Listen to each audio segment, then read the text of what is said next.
Let's create a plan till 25th of February so that you can clear CS June 2026 exams. तो episode 1 अगर आपने नहीं देखा है तो जाके देख लो। टास्क 1, अब मैं ये अज्यूम कर रही हूँ कि जितने भी बच्चे आए हैं उन्होंने टास्क 1 कर लिया है। That was to analyse your exams, कि आपके एग्जाम्स कैसे हुए। Hello students, I am CS Jaspreet Dhanchal. I am a CA finalist, ex-Unacademy educator, and at this point I'm a career coach for CA, CS, CMA students, and I also host live writing practice batches ताकि आप smoothly paper clear कर पाओ। सो मैंने आपको task 1 दिया था जिसमें मैंने आपको कहा था क्वेश्चन पेपर्स को निकालो और उन्हें एनालाइज करो। अब मैं ये अज्यूम कर रही हूँ कि आप सब ये करके आए होंगे। अगर आपने वो वीडियो नहीं देखी है तो जाके देख लीजिए। ये कौन सी सीरीज़ है? ये 9 एपिसोड्स की सीरीज़ हैं जहां हम CS के रिजल्ट्स आने तक एक प्लान क्रिएट कर लेंगे ताकि गॉड फॉरबिड अगर हम इस बार क्लियर नहीं हुए तो हम अगली बार यानी कि जून में पक्का क्लियर हो जाएंगे।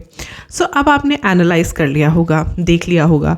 एनालाइज करने के बाद सेकंड चीज़ क्या होती है? सेकंड चीज़ है फाइंडिंग फॉल्ट्स। यस, तो बेहतर है कि हम फॉल्ट्स फाइंड आउट कर लें। जब तक फॉल्ट या प्रॉब्लम फाइंड आउट नहीं करेंगे तब तक सल्यूशन तक नहीं पहुंच पाएंगे।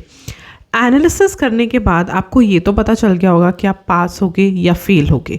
और अब बारी आती है, अगर आप पास हो रहे हो फिर तो कोई बात नहीं, if you are feeling you are going to clear तो मैं कहती हूँ अभी से अगले मॉड्यूल की तैयारी कर लो। लेकिन अगर आप पास नहीं हो रहे हो फिर कोई कमी होगी, कोई फॉल्ट होगा। आप उस फॉल्ट को फाइंड करना बहुत ज़रूरी है क्योंकि जब तक प्रॉब्लम नहीं मिलेगी हमें उसका सल्यूशन नहीं मिलेगा। तो फॉल्ट क्या हो सकती है? ठीक है, एक जनरल लेवल पे बात करते हैं। 3 फॉल्ट्स मेजरली रहेंगी आप क्यों फेल हुए। Number 1, not prepared well. Number 2, not revised well. Number 3, poor writing practice. ये 3 ही प्रॉब्लम्स हो सकती हैं, इसके बाहर तो और क्या ही प्रॉब्लम होगी। लेकिन अगर और कोई आपकी स्पेसिफिक प्रॉब्लम है then feel free to book a session with me. Link आपको नीचे डिस्क्रिप्शन बॉक्स में मिल जाएगा। Number 1, not prepared well.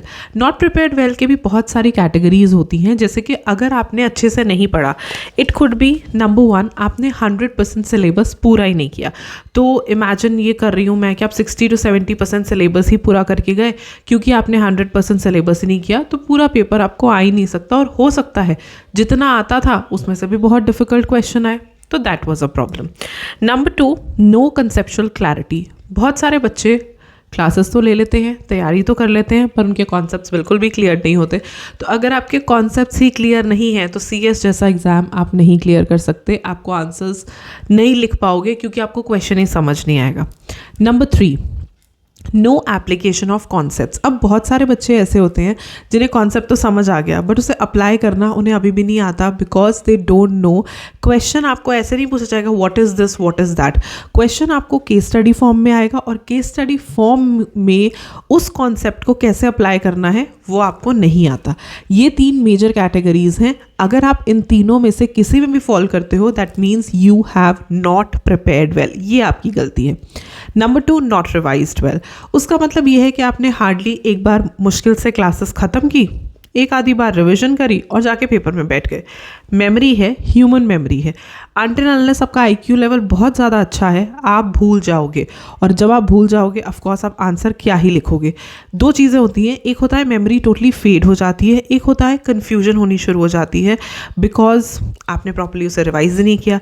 तो अगर आपको ऐसा लगता है कि मेरे कॉन्सेप्ट्स क्लियर हैं, मैंने 100% सिलेबस कर लिया, मुझे सब आता है, लेकिन शायद मुझे 1-2 बार और करना चाहिए था, then you fall in this category of not prepared well. And number 3, no writing practice. हमें सब कुछ आता है, हमें conceptual clarity भी आ गई, हमें revision भी आ गया, बट ये तो देखा ही नहीं कि आंसर कैसे लिखना है। And I always say this, examiner आपको सिर्फ और सिर्फ आपकी आंसर शीट से जज करता है। जितनी अच्छी, जितनी वेल प्रेजेंटेड आंसर शीट उतने अच्छे मार्क्स आपको मिलेंगे। इसमें क्या चीज़ें आती हैं? Number 1, no presentation skills. आपको पता ही नहीं है आंसर को कैसे प्रेजेंट करना है, किस तरीके से आपने आंसर लिखना है ताकि आपको फुल मार्क्स मिले। Number 2, not knowing how to answer what I said. बहुत सारे बच्चों को बिल्कुल भी आइडिया नहीं होता है कि हम डायरेक्ट आंसर लिखें, हमें कौन से आंसर को पॉइंट्स में लिखना चाहिए, कौन से आंसर को पैराग्राफ्स में लिखना चाहिए। कथाएँ लिख के आते हैं वहाँ पे, that is not good. And number 3, no presentation skills, no marks.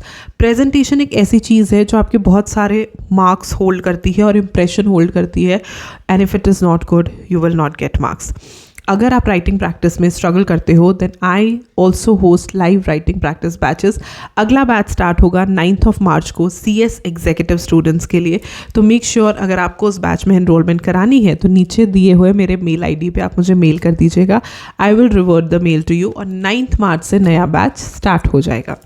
सो ये हैं गलतियाँ. अब आपने क्या करना है, आपने देखना है अपने क्वेश्चन पेपर को और ये देखना है कि आप इनमें से कौन सी गलती में फॉल करते हो, क्योंकि गलती पता चलेगी तभी हम सल्यूशंस तक पहुंचेंगे. डे आफ्टर टुमारो हम इन्हीं फॉल्ट्स की सल्यूशंस की बात करेंगे कि अगर आप इनमें से किसी भी गलती में फॉल करते हो तो अब आप क्या कर सकते हो जिससे जून में इन गलतियों को सुधार के आप जो है अपना एग्ज़ाम क्लियर कर पाओ.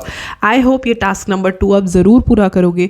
और अगर अभी आपने टास्क नंबर 1 भी नहीं किया तो I put the link of the video after this video, तो आप ज़रूर जाके उसे देख लीजिएगा. वो टास्क भी पूरा करना, ये टास्क भी पूरा करना. मैं आपको मिलूँगी with task 3 day after tomorrow, and तब तक ये टास्क पूरे करो. All the best for your results and let's plan to pass in June 2026. I'll see you super soon in another video. Till then, stay happy, stay blessed and keep the preparations on. Bye bye.